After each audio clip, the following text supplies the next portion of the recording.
Welcome to Nation Info Hub. कैसे हैं आप सभी? जैसा कि आप सभी को पता है कि हम हर हफ्ते आपके लिए लेके आते हैं इंडियन लॉ फॉर ऑल या हिंदुस्तान का कानून सबके लिए, और उसी के तहत हमने जो सबसे पहली चीज़ समझने की और जानने की कोशिश करी वो है इंडियन कॉन्स्टिट्यूशन। भारतीय संविधान जो है वो अपने आप में सबसे बड़ा लिखित डॉक्यूमेंट है। ये एक ऐसा लीगल डॉक्यूमेंट है जिसमें हर चीज़ बताया गया है। इसके अंदर बताया गया है कि आपके राइट्स क्या हैं, आपकी रिस्पॉन्सिबिलिटीज़ क्या है, स्टेट की ड्यूटीज़ क्या है, स्टेट की रिस्पॉन्सिबिलिटीज़ क्या है। इसमें लगभग हर चीज़ के बारे में बयान किया गया। यहाँ तक कि इसमें सबसे पहले कॉन्स्टिट्यूशन के हिसाब से चले तो आप देखते हैं कि सिटीजनशिप जो नागरिकता है वो भी बताया गया है। उसी के बाद बनता है नागरिकता एक्ट। तो ये जो है इंडियन कॉन्स्टिट्यूशन, भारतीय संविधान, वो अपने आप में एक रोड मैप देता है सारे लॉज बनाने के लिए। जैसा कि आप सभी को मालूम है कि पिछले वीडियो में हमने इंडियन कॉन्स्टिट्यूशन का आर्टिकल 79 किया था। इंडियन कॉन्स्टिट्यूशन का आर्टिकल 79 बात करता है पार्लियामेंट के बारे में कि पार्लियामेंट कैसे बनता है। अगर आपने हमारा पुराना वीडियो नहीं देखा है तो हमारे चैनल की playlist Indian law for all पर जाकर इसको देख सकते हैं और समझ सकते हैं। जैसा कि आपको पता है कि हमने आर्टिकल 79 कवर कर लिया है और अब हम आगे बढ़ते हैं इंडियन कॉन्स्टिट्यूशन का आर्टिकल 80 के बारे में। इंडियन कॉन्स्टिट्यूशन का आर्टिकल 80 क्या कहता है?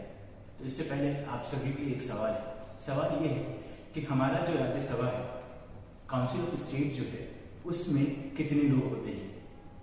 तो आपने सही अंदाजा लगाया है कि आज हम जिस चीज़ के बारे में बात करेंगे, जिस आर्टिकल को समझेंगे, आर्टिकल 80, उसमें जो बात किया गया है वो बात किया गया है कि राज्यसभा। अब राज्यसभा के बारे में सबसे पहली चीज़ जो इंडियन कॉन्स्टिट्यूशन ने बोला वो ये बोला कि यहाँ पे कुल मिलाकर टोटल मेंबर्स जो होंगे वो होंगे 250, मतलब 250 लोग होंगे जो राज्यसभा में बैठेंगे। काउंसिल ऑफ स्टेट्स में 250 होंगे और उससे ज़्यादा नहीं होंगे। उसी का सेकंड क्लॉज जो है वो साफ बात कहता है कि प्रेसिडेंट के पास एक पावर दी गई है कि वो राज्यसभा में कुल मिलाकर 12 लोग, मतलब 1 दर्जन लोग जो हैं उनको नॉमिनेट कर सकते हैं। अब ये लोग कौन होंगे इसके बारे में भी इंडियन कॉन्स्टिट्यूशन ने साफ साफ बोला है। वो ये बात बोला है कि ये 12 लोग वो होंगे जिनका एक स्पेशलाइज्ड नॉलेज होगा। कैसा नॉलेज होगा? वो किसी एक फील्ड में महारत होंगे, किसी एक फील्ड में एक्सपर्ट होंगे। जैसे कि आप ले लें तो सचिन तेंदुलकर जो है उनको कुछ टाइम पहले ही राज्यसभा का मेंबरशिप किया गया था, नॉमिनेट किया गया था। अब वो क्यों किया गया था? क्योंकि वो क्रिकेट में बहुत ही महारत हासिल किए हुए थे। इसी तरीके से और भी लोगों को किया जाता है। कुछ स्पोर्ट्स से आते हैं, कुछ साइंस से आते हैं, कुछ लिटरेचर से आते हैं, कुछ कल्चर से आते हैं। ऐसे ही अलग अलग चीज़ है जिसमें 12 लोग होंगे। ये स्पेशलाइज होंगे, इनकी एक्सपर्टीज होगी किसी एक एरिया में, और इसी के बेसिस पे उनको नॉमिनेट किया जाता है। अब तो 12 लोग की बात हो गई, मतलब 1 दर्जन लोग तो हो गए जो नॉमिनेट होकर आएंगे। तो अब बचे कितने? तो अब बचे 238 लोग जिनका टोटल रिप्रेजेंटेटिव जो है वो राज्यसभा में होगा। अब ये लोग कौन होंगे? तो ये लोग होते हैं अलग अलग स्टेट के रिप्रेजेंटेटिव्स जिनको चुना जाता है स्टेट लेजिस्लेचर के जरिए से और यूनियन टेरिटरीज से लेकर भेजा जाता है। इन 238 लोगों में पूरे इंडिया के जो लोग हैं उन सबका रिप्रेजेंटेशन होना चाहिए। अब ये 238 लोग जो हैं वो इंडियन कॉन्स्टिट्यूशन हिसाब से कहाँ से आने चाहिए? तो इंडियन कॉन्स्टिट्यूशन का शेड्यूल 4 जो है वो साफ साफ बताता है कि वो कैसे आएंगे। तो उसमें बयान किया गया है कि जिस स्टेट का जिस हिसाब से रिप्रेजेंटेटिव है, जितने सिटीजन है वहाँ पर, जितने लोग रह रहे हैं, उसके हिसाब से डिवीजन होगा वहाँ के रिप्रेजेंटेटिव का। अब ये जो रिप्रेजेंटेटिव्स हैं जो कि डायरेक्टली हम और आप जो हैं वो चुनकर नहीं भेजते हैं, इनको चुनकर भेजा जाता है। कैसे? तो स्टेट लेजिस्लेचर है या यूनियन लेजिस्लेचर जो है उन लोग जो है वो सब मिल के वोट करते हैं और फिर डिसाइड होता है कि कौन जो है काउंसिल ऑफ स्टेट या राज्यसभा में जाएगा। और ये टोटल 238 लोग ही होंगे। और ये सब बातें जो बताई गई है वो इंडियन कॉन्स्टिट्यूशन का शेड्यूल 4 जो है उसमें बताया गया है। इंडियन कॉन्स्टिट्यूशन का आर्टिकल 80 क्लॉज 3 जो है वो बात करता है कि सब क्लॉज ए में जो 12 लोग का नॉमिनेशन के बारे में बात किया गया है, जिनको नॉमिनेट करेंगे प्रेसिडेंट, जो राष्ट्रपति हैं देश के, वो नॉमिनेट करते हैं इन 12 लोगों को। उसी के बारे में आर्टिकल 80 का क्लॉज 3 बोलता है और उसमें साफ साफ जाहिर करके बोल देता है कि जो लोग नॉमिनेट करके जा रहे हैं, जिनको भेजा जा रहा है राज्यसभा में या काउंसिल ऑफ स्टेट्स में, उनके लिए जो होगी वो 12 लोग जो हैं वो किसी एक एरिया में एक्सपर्ट होंगे।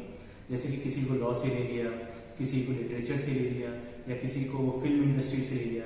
फिल्म इंडस्ट्री के लिए आपके पास एग्जाम्पल है जया बच्चन। जया बच्चन को सब जानते हैं कैसे उनका जो नॉमिनेशन है वो फिल्म इंडस्ट्री के जरिए से मिला है। अब इंडियन कॉन्स्टिट्यूशन का आर्टिकल 80 का क्लॉज 4 जो है वो बात करता है proportional representation bye means of single transferable vote. अब इसका क्या मतलब हुआ?